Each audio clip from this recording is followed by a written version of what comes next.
এক মুখে দুরকম কথা হয়ে যাওয়া মাত্রই এবার অনুশ্রী এবং ভ্যাবলা, গৌরী এবং রাজার উপরে সন্দেহ হতে শুরু হয়ে গেল অনুশ্রীর বাবার। হ্যাঁ বন্ধুরা, ভিডিওতে লাইক দিয়ে দেখতে থাকুন। যে মুহূর্তে কিনা অনুশ্রী রাজা, ভ্যাবলা এবং গৌরীকে চিনতে না পেরে যখন কিনা হঠাৎ করে এই সম্বন্ধেতে আপত্তি করে বসে এবং যখন কিনা অনুশ্রীর বাবা বলতে থাকে যে দেখুন, যেখানে কিনা গোটা জীবন আমার মেয়েকে কাটাতে হবে এবং সেখানে যখন কিনা আমার মেয়েরই আপত্তি আছে আপনার দেওরের সঙ্গে সম্পর্কে জড়াতে, তাহলে সেই ক্ষেত্রে তো আমি কোনো মতে আমার মেয়ের জীবনে সিদ্ধান্ত নিয়ে এতটা আমার মেয়ের উপরে জোর দিতে পারি না বলুন তো। তার থেকে বরঞ্চ আমি আপনার কাছে হাত জোড় করে ক্ষমা চাইছি যে দেখুন, এই সম্বন্ধটা কোনো মতে আমরা এগিয়ে নিতে পারছি না। ঠিক সেই মুহূর্তে গৌরী যখন বলতে থাকে যে না না, মেসোমশাই আপনি গুরুজন হয়ে আমাদের কাছে হাত জোড় করে এরকম করে কথা বললে কী করে চলবে বলুন তো, এবং আপনার মেয়েকে আমি যদি একটু বোঝাই আমি নিশ্চিত যে ও ঠিকই বুঝবে। ঠিক সেই মুহূর্তে অনুশ্রীর কাছে যখন কিনা গৌরী গিয়ে বলতে থাকে যে অনুশ্রী, তুমি আমাদেরকে চিনতে পারছো না, তুমি নিজের পায়ে নিজে যে কুড়োল মারছো, যাকে কিনা তুমি কাল অবধি পছন্দ করেছিলে আজকে তাকেই তুমি ঠুকরে দিচ্ছ, তুমি তাকেই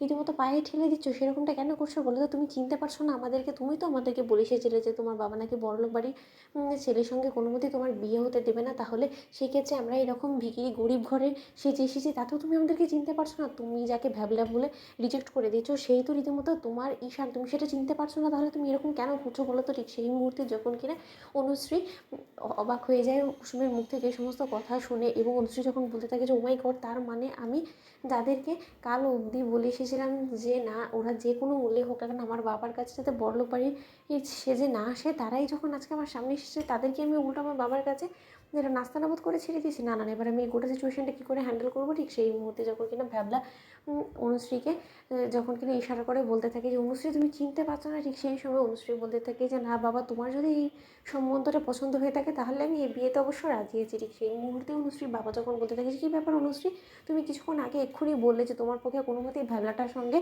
বিয়ের মতন সম্পর্কে জড়ানো সম্ভব না, অথচ তুমি সেই মুখে আবার বলছো যে না, তোমার ওর সঙ্গে সম্পর্কে জড়াতে কোনো রকম কোনো সমস্যা নেই। তুমি বুঝতে পারছো যে তুমি এক মুখে দুরকম কথা বলছো, এবং এটা জীবন, এটা কোনো ছেলে খেলা নয় যে তোমার যখন যেটা মনে হবে তুমি সেটাই করবে।